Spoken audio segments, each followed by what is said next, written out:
जॉन्गकुक एक नए सीखने वाला था।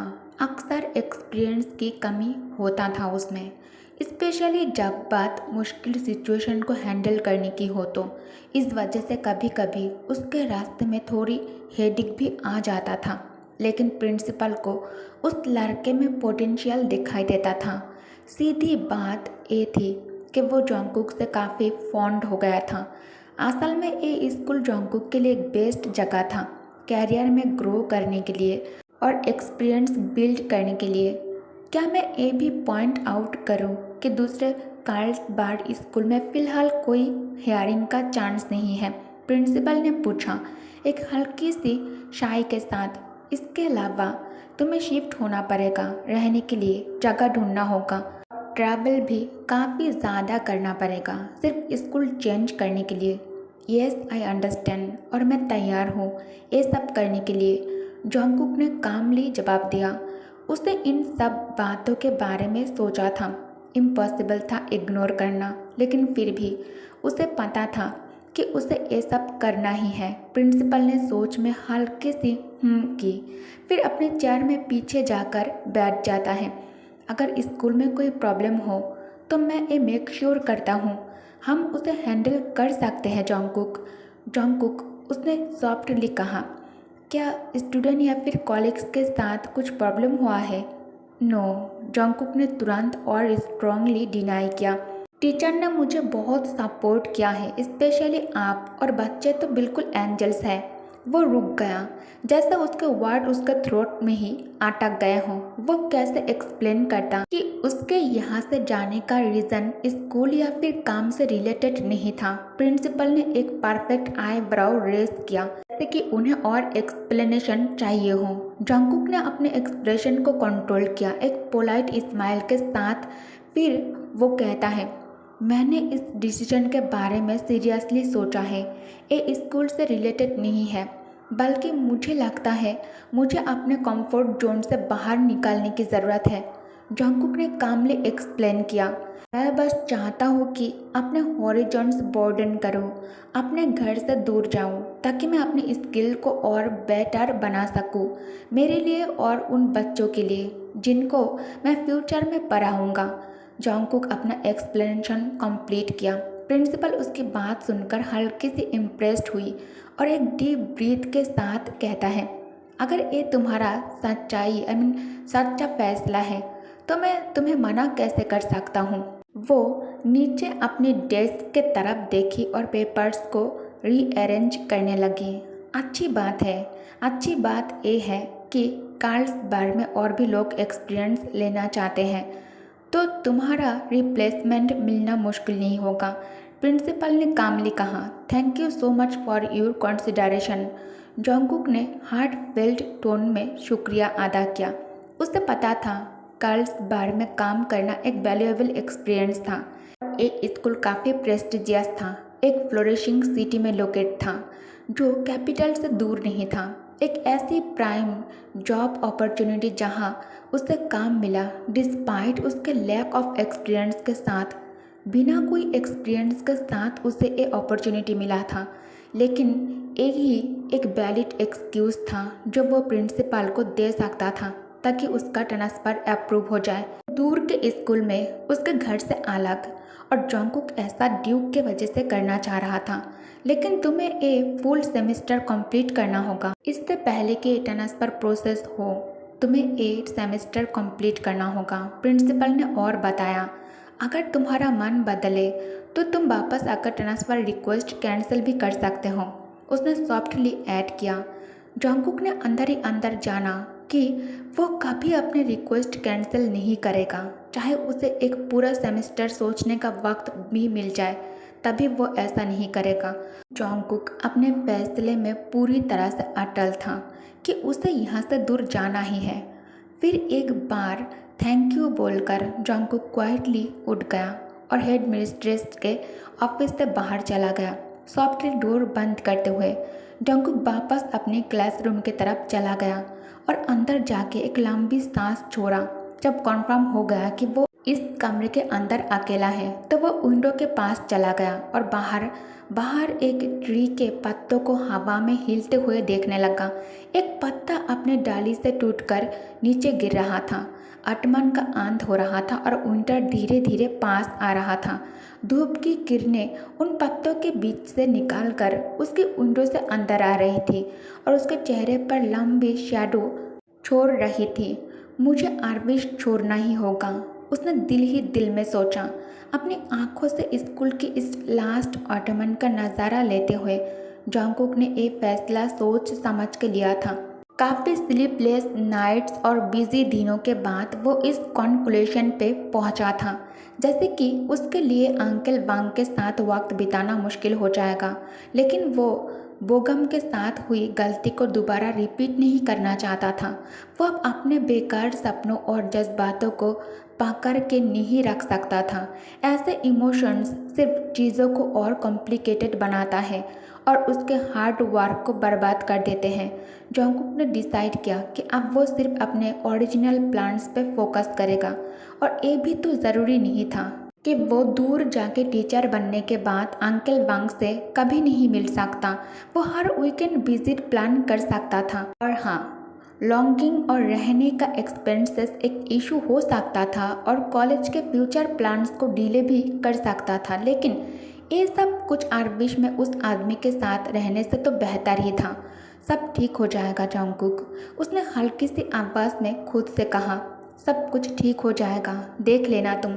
शायद ये बार बार कहने से उसका मन भी इस बात को मान जाए। फिर उसने एक छोटी सी मुस्कान अपने चेहरे पर लाया और डेस्क की तरफ वापस चला गया। मूविंग उसके लिए नया नहीं था। उसका पूरा बचपन तो ऐसे ही गुजर गया था, एक रिश्तेदार से दूसरे के घर शिफ्ट होते हुए। बचपन में वो सब उसके लिए बहुत ज़्यादा दर्दनाक था, लेकिन अब उसने उन्हीं एक्सपीरियंस से काफ़ी कुछ सीखा था। अब वो बड़ा हो चुका था और उसके पास एक प्यारा सा अंकल का सपोर्ट भी था। सब कुछ ठीक ही होगा। बिना सोचे समझे उसने अपने लिप्स को हल्का सा रब किया, एक गहरी सांस लिया और फिर अपना कोट पहना। अपने ज़रूरी सामान को बैग में पैक किया। तभी उसकी सांस रुक गया। बैग के एक कोने में एक सिंपल वाइट क्लॉथ रखा हुआ था, ड्यूक का हैंडकरचिप। उस किस की यादें फिर से दिमाग में चला आया, लेकिन जॉन्गकुक ने उन थॉट्स को झटक दिया। वो नहीं चाहता था कि वो आदमी उस पर और असर करे, इसलिए बिना टाइम वेस्ट किए उसने अपने क्लासरूम लॉक किया और बिल्डिंग के बाहर चला गया। उसने अपनी साइकिल उठाई, जैसे 1000 बार पहले किया था, सीट पे बैठा और आर्विश के रास्ते पर पैडल मारते हुए निकल गया। उसे पता था कि अब वो कहाँ जा रहा है। Jimin park Jimin quietly car चला रहे थे। उनकी नज़र रोड पे टिकी हुई थी। जैसे ही उन्होंने आर्विश एस्टेट के गेट में टर्न लिया, जिमिन की नज़र एक आदमी पे जाता है जो एक ट्री के नीचे खड़ा था। साइकिल ट्री के पास थी और वो क्लियरली किसी का इंतज़ार कर रहा था।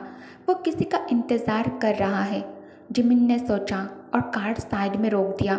कार से उतरकर वो उस आदमी के पास आया। गुड डे जियोन जॉन्गकुक, जिमिन ने कहा। जॉन्गकुक, जिसे उनकी प्रेजेंस की बिल्कुल उम्मीद नहीं थी, चौंक गया। नर्वस होकर एक कदम पीछे हट गया। वो ऑलरेडी नर्वस था आर्विश स्टेट में आके, और अब एक नोबेल भी आ गया था। आप यहाँ क्या कर रहे हैं? जिमिन ने पूछा। जॉन्गकुक के पास जवाब नहीं था। वो खुद भी श्योर नहीं था कि वो यहाँ क्यों आया है। जिमिन ने उसकी चुप चुप वाली बॉडी लैंग्वेज ऑब्जर्व की और थोड़ा सा हंस दिए। डॉक्टर का बेटा तो यहाँ नहीं है, जिमिन ने कहा। तो क्या तुम ड्यूक का इंतज़ार कर रहे हो? जॉन्गकुक की आंखें सरप्राइज में खुल गया और उसके चीक्स लाल हो गए। शेम और नर्वसनेस उसकी आंखों में क्लियर था। चुप्पी हुई उसके ग्लासेस के पीछे जिमिन उसके कान के पास झुककर धीरे से बोला, जिस आदमी का जियोन जॉन्गकुक इंतज़ार कर रहा है, क्या वो ड्यूक किम तायंग है? फिर वो सीधा खड़ा हो गया। जॉन्गकुक के हाथ ठंडे हो गए, पसीना उसके त्वचा पर चलने लगा। उसने बैग को टाइटली पकड़ लिया फ्रस्ट्रेशन से। वो सिर्फ ड्यूक का रुमाल वापस देने यहाँ आया था। जॉन्गकुक को ऐसा क्यों लग रहा था जैसे उसके साथ कोई टाइम बॉम्ब बांध दिया गया हो। वो तो बस ये नहीं चाहता था कि वो उस एनेक्स के अंदर उसके साथ अकेले में रहे, इसलिए वो सड़क के पास रुक गया था और इंतज़ार करने के लिए यहाँ खड़ा हो गया था। लेकिन वो कितनी बड़ी गलती कर दिया है, ये बात अब उसे समझ आ रहा है। जिमिन मुस्कुराते हुए कहता है, कैट गॉट यू टंग? क्या बात है, तुम चुप क्यों हो? क्या बातें चुप गई दिल में? माफ़ कीजिए, लेकिन मुझे अब निकालना होगा, जॉन्गकुक ने हिम्मत जुटा के कहा, शांत और बहुत ही पोलाइट अंदाज में। उसने अपना बैग पीछे छुपाया और वहाँ से निकलने लगा। ड्यूक से मिलने के लिए किसी और दिन और मौका सही रहेगा, इस वक्त नहीं। लेकिन जिमिन ज़्यादा लंबा और तेज था। वो तुरंत उसके सामने आ गया और रास्ता रोक दिया। अरे थोड़ा रुक जाओ ना, मेरे प्यारे कजिन से मिले बिना ही जा रहे हो तुमने इतना वक्त इंतज़ार किया यहाँ, अब जाने का क्या फ़ायदा? वक्त बर्बाद नहीं हुआ? वक्त बिल्कुल भी बर्बाद नहीं हुआ। जॉन्गकुक ने ये कहकर फिर से वहाँ से निकालने की कोशिश की, लेकिन जिमिन ने जॉन्गकुक के कंधे पकड़ लिए और रोक दिया। ओह, लेकिन मैं तो तुम्हें इंसिस्ट करता हूँ, जिमिन ने बोला। वैसे क्या तुम्हें पता है कि ड्यूक इस वक्त घर पर नहीं है? वो तो अपने फियांसे को छोड़ने के लिए गया है, उसने एक्स्ट्रा जोर से कहा। क्या सुन के बुरा लगा? बेचारा जॉन्गकुक ने जोर से जिमिन के ग्रिप से निकालने की कोशिश किया, लेकिन अब उसका गुस्सा भी बाहर आ रहा था। जिमिन पहले तो सिर्फ छेड़ने आया था जॉन्गकुक को, लेकिन अब जब उसने अंदाज़ा लगाया कि जॉन्गकुक सच में तैयांग का इंतज़ार कर रहा था यहाँ, तो उसे थोड़ा अफसोस भी हुआ। बेचारा, उसे तो पता भी नहीं था कि उसका प्रीशियस ड्यूक उसे छोड़कर निकल गया है। जिमिन खुद भी अपने एक ट्रैजिक प्यार में जला हुआ था। जब उसने तैयांग को आयु के साथ उसके फियांसे के साथ जाते हुए देखा, उसका दिल भी दुख गया था, क्योंकि जिमिन आयु से बहुत ज़्यादा प्यार करता है। फिर भी उसे जॉन्गकुक को छेड़ने का मज़ा बहुत ज़्यादा मिल रहा था। तो तैयांग काफ़ी सिंपल आदमी है ना? जिमिन ने उसका शोल्डर पकड़ के उसकी बाइक उससे छीन लिया। तुम्हारा रिश्ता भी कुछ मिस्ट्रेस जैसा ही लगता है। क्या? जॉन्गकुक का सांस रुक जाता है। हाँ वही तो, जिमिन ने चीख कर कहा। तुम तो जैसे उसकी मिस्ट्रेस हो। वो मासूम चेहरा बनाकर स्मार्क कर गया। जिमिन कहता है, क्या ज़्यादा बलकर लग गया? जॉन्गकुक का गुस्सा उसकी आंखों में था। वो भी उसकी बातों पे फट पड़ना चाहता था। उसके एक्यूजेशन ने उसके दिल में गिल्ट भर दिया था। स्पेशली ड्यूक के साथ उसका वो लास्ट किस याद आ गया उसे। जिमिन और भी बटन दबा रहा था। अगर ऐसा है तो सॉरी कह देता हूँ, गलत शब्द यूज़ किया मैंने। लेकिन उसके चेहरे की स्मार्टनेस अब भी वही थी। मेरी बाइक वापस दो मुझे, जॉन्गकुक चिल्लाया, हाथ आगे बढ़ा के बाइक छीनने लगा। लेकिन जिमिन ने फिर से छुपा लिया। मैं डिसअपॉइंटेड हूँ कि जॉन्गकुक, जो डॉक्टर के बेटे और ड्यूक दोनों से प्यार करता है, उससे मुझसे तो बात करना भी पसंद नहीं है। How you want me? हाँ, जिमिन ने नाटक करते हुए कहा। चलो ये लो, अपनी बाइक लो, छीन कर दिखाओ। जैसे ही जॉन्गकुक ने बाइक लेने के लिए झुक के हाथ बढ़ाया, उसने अपना बैग छोड़ दिया। जिमिन ने तुरंत उसका बैग उठा लिया। जॉन्गकुक ने पैनिक में अपने बाइक छोड़ा और बैग के पीछे पीछे भाग गया। शायद मुझे इस बैग में कुछ मिल जाए, मेरे लिए भी, जिमिन ने टीस किया। इधर उधर घूम के उसका बैग छुपाता रहा। मुझे नहीं पता डॉक्टर के बेटे में क्या है, लेकिन मैं तो डेफिनेटली ज़्यादा इंटरेस्टिंग हूँ उससे। बैग वापस दो, जॉन्गकुक ने चिल्लाकर कहा। वैसे देखा जाए मैं और ड्यूक तैयांग देखने में काफ़ी सिमिलर है। उसने अपने थूडी को छुआ और बैग हवा में ऊपर उठाया। तुम्हें नहीं लगता जॉन्गकुक, मैं इतना अफेक्शन नहीं दे सकता जितना ड्यूक देता है, लेकिन खुश ज़रूर रख सकता हो तुम्हें। मेरे बारे में सोचना। हाँ, जॉन्गकुक ने अपनी शर्म और गुस्सा भूल के उसके आर्म को पकड़कर अपना बैग छीनने की कोशिश किया। अंदर से फ्रस्ट्रेशन उबल चुका था। उसके आंखों में आंसू भर गए थे। होठ कांपने लगे थे, जैसे उसके अंदर कुछ टूट रहा हो। जाने दो उस बोरिंग ड्यूक को उसके बोरिंग फियांसे के साथ, जिमिन ने गाने के अंदाज में कहा। जाने दो उसे उसके बोरिंग फियांसे के साथ, तुम मेरे साथ चलो और तब तक मेरे साथ खेल लो जियोन जंगकुक, मैं तुम्हें मज़ा करवाऊंगा। उसके लिए काफ़ी मज़ेदार था देखना कैसे जंगकुक अपने बैग के पीछे पीछे छोटे बच्चे की तरह ऊपर उठ के कदम उठा रहा था, उसके पीछे पीछे भाग रहा था, जैसे उस बैग में दुनिया के सारे खजाने छिपा हो। लेकिन उसके हाथ में सूनापन सा महसूस होने लगा, इसलिए उसने बैग नीचे गिरा दिया। दे दो वापस। जंगकुक ने तुरंत अपना बैग उसके हाथों से छीन लिया और सीने से लगाकर बच्चों की तरह पकड़ लिया। फिर उसने अपनी छोड़ी हुई साइकिल उठाया और उस पर चढ़ा और बिना पीछे देखे तेज पैडल मारते हुए निकल गया। जल्दी में उसने ये भी नहीं देखा कि उसका स्ट्रिप जूता पीछे रह गया है।